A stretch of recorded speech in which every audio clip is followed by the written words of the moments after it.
Let's go to the East region, where it's led by the number one seed Duke Blue Devils. As you see, the East region, that's how we started it. But how did we get down to the four combatants left? Who are the four? Number one, the top seed, the Duke Blue Devils. The Duke Blue Devils, they handled Mount St. Mary's 93-49. And then they dominated Baylor 89-66. Baylor looked like they couldn't do a darn thing with the Blue Devils whatsoever. And see, you clowned me when we were in the conference tournament time, and I was giving Baylor a pep talk. You thought I was blowing smoke, and They they got in. ended they ended up not getting in. They also not only ended up getting in, they also got to the round of 32. Now, unfortunately, they went up against the second toughest number one seed in the tournament. When they got to the round of 32, oh well. But that little incident did. And I'm proud of you, Baylor Bears. But you deserve the L that you took to the Blue Devils, though. Oh, and it looks like this team isn't limping, talking about Duke, as much as I think people thought they would. Yeah, Cooper Flag against Mount St. Mary's, 14 points, 6 for 12 on the field, 7 rebounds, 5 assists, and that was his return game. But then against Baylor, 18 points, 5 11 from the field, 9 rebounds, 6 assists. He ain't the problem. No. He ain't the problem. Ladies and gentlemen, this gentleman right here, he's the problem.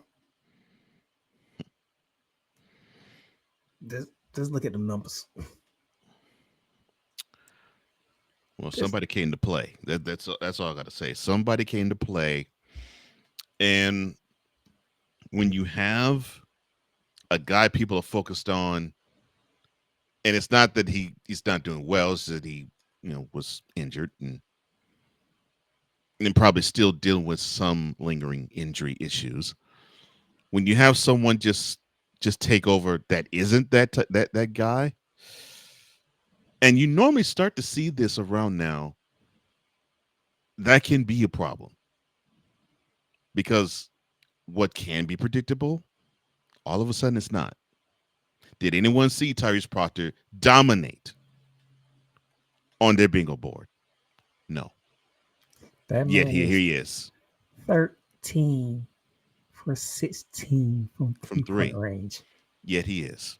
Yes, he is Steph Currying the Blue Devils into the Sweet 16 round.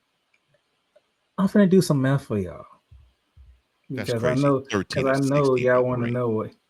That man is shooting 81.25% from three. That is not from the free throw line. That is not from the field. That is from 3-point land. Sad. 81%. Yeah, that's Steph Curry level. Now, okay, you can say, oh, well, look, they played Mount St. Mary's in round one. There's a And lot of guys that played a 16 seed didn't shoot like that. But right. then you go back against a Baylor team. Hmm. Cole Johnson here knows a thing or two about Baylor. Yes, I do. And he did that to them. Yeah, destroyed them.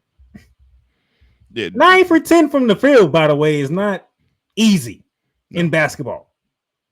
no. From anywhere, 9 of 10 is not easy. And then he went 7 from 8 from 3-point range, which is not even easy. This was less easier. That's even more difficult. If Tyrese Proctor is going to shoot like this, Duke will have no problem making it to the national championship game. No, they won't. They won't. It's already bad enough they got Cooper Flag. Hmm. But Now they you can have another one cooking like this. Yeah. Mhm. they would not have no problems getting to the national championship game. And this guy right here has now put some fear in me. I'm like, there's no this man is shooting like this. This cannot be serious. But you Yeah. see, you don't have to worry about that until at least the national semifinal. So you don't have to deal with them That'll be national championship game, but or national championship at least. But still, you don't have to deal with. Wait a minute. How is Florida the Flo- fourth number one going against number two in the national championship game? 1 versus 4, 2 versus 3. Winners face each other in that championship. No, I get that.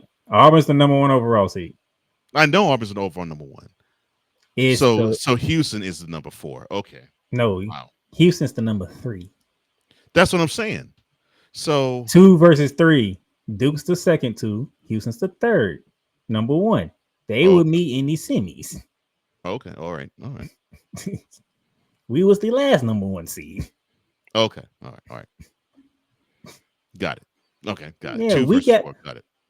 Let's put it like this: Florida got the short straw because we got to go to San Francisco. I was thinking because I was thinking that I was thinking Houston was probably going to be number 4, but no, they ended up being 3. That's cool. Okay. That's where you got confused at. Yeah. Okay. So yes, Tyree's partner is gonna be a problem if he's gonna shoot like this. Yeah. For anybody, I don't care who you are. But the number 2 seed in that region, the Alabama Crimson Tide, the highest scoring team in the country. Yeah, about to say the track meters. They defeated Robert Morris 81-90 in the opening round. And then, surprisingly, St. Mary's, I didn't think Alabama had defense in them. I guess I was wrong. They held St. Mary's to 66 points. So we know the book on Alabama. They want to run you out the gym, and they should want to run you out the gym. I mean, they're athletic, they're offensively solvent, and if they can continue to do that, if they can, on average between these two games, it's 85 points.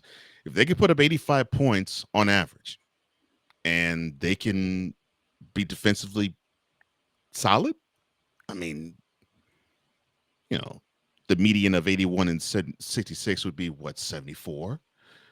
That's not bad. That's not bad for a team that is not really known for defense, and team that just wants to run you out the gym. That isn't bad. Well, Mark Shields had 22 points, 5 rebounds, and 10 assists against Robert Morrison. And then against St. Mary's, 6 Tide players scored in double figures.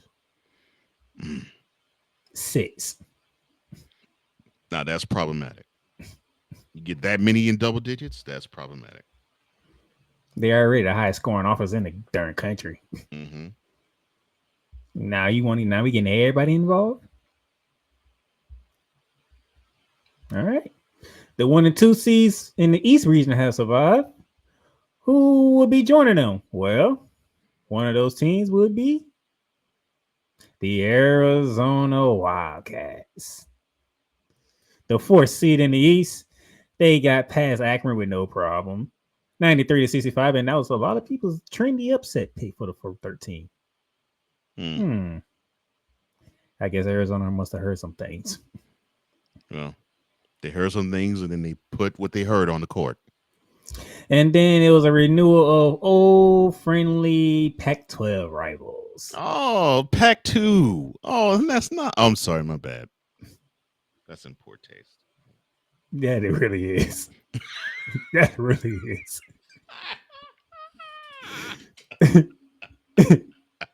I guess you ain't said it in so long. You thought that was the time to say it, huh? Yeah. I was like, oh, that's right. Pac-2 rivals. Oh, I mean, Pac-12 rivals. Oh.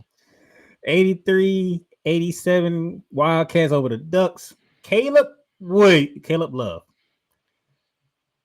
29 points on the Ducks. 10 from 18 from the field. 5 from 7 from 3-point range with 9 rebounds and 4 assists. Oh, and by the way, before you go, Coach Johnson, it was 4 other Wildcats that scored double figures against the Oregon Ducks. And I think you'll probably cover this when you get to the Florida UConn game. When you have games this close, you need to have that one guy who you turn to say, we need this bucket. And that's what we saw with this game with Oregon and Arizona. They turn to the guy they say, well, we need this bucket, and he came through for him. Otherwise, the situation would be reversed. But good job on Arizona beating Oregon in a tough game, and Now, well, you got a matchup against Duke. Woo, man. By the way, five Arizona Wildcats scored in double figures against Akron too. So back to back games, 5 players scoring double figures for the Wildcats. So That is what they're going to need going forward. I mean, if they can on average here, that's 90 points. If they can put 90 points up against Duke, their chances of winning actually are pretty high. But they're going to need to have that prolific scoring, not necessarily from one guy, but like you said, having at least 5 guys go in double figures. They need that in the next game they're going to play. They're going to so need that. so you have Duke, you have Alabama, you have Arizona. Who will be joining them in New Jersey for the East region? From the Big 12, the Brigham Young Cougars. They Okay, took down 11 seed VCU. BYU. And up my bracket. I'm sorry, my bad. They took down the 11 seed VCU 80-71, and then in a thriller of a game, took down Wisconsin 91-89. Wisconsin, where was your defense? And I thought that you all wanted to have precise possessions. How could you do that when you were trailing big against this BYU squad?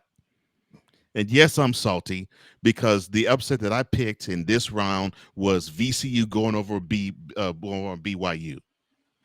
Of course, then they had to mess it up, and then I had Wisconsin go over on VCU, and of course, Wisconsin didn't do that with BYU. I'm thinking, oh, so yeah. Richie Saunders, 25 points, 9 for 16 from the field, 3 for 4 from 3-point wins with 7 rebounds. I must say, I forgot the man's name, but great defense on Tajin on that last play, sir. You stood your ground, you didn't jump, you kept your hands up, straight, vertical. Very well done. Actually, even more well done referees, because normally you feel as though you need to shine and blow the whistle. Thank you for swallowing it. What a game. And then the people that will be heading to New Jersey, the Duke Blue Devils, the Alabama Crimson Lord. Tide, the Arizona Wildcats, and the BYU Cougars. In terms of support, I feel for Alabama, Arizona, and BYU Oh no, it's gonna be Duke heavy up in New Jersey. because It's yeah, gonna be because Duke heavy. because it the thing that I know is for I don't know why it's this way, but the New York area is Duke country. I'm like, how is this possible? Mike Krzyzewski. Yeah, true. Although he's no longer is coaching on the sideline of Duke, but still, I'm like, you all dig Duke this much? Wow. It's It's gonna like be it's especially if it's gonna be a Duke contingency now that once we get to that West region that another team from New York who surprisingly got ousted. It's mhm, definitely be more Duke now. yeah. Because I was thinking, wow. I'm like, it you might as well not let Cameron indoor. Because I'm thinking it's Cameron Indoor North. I'm like, what in the world?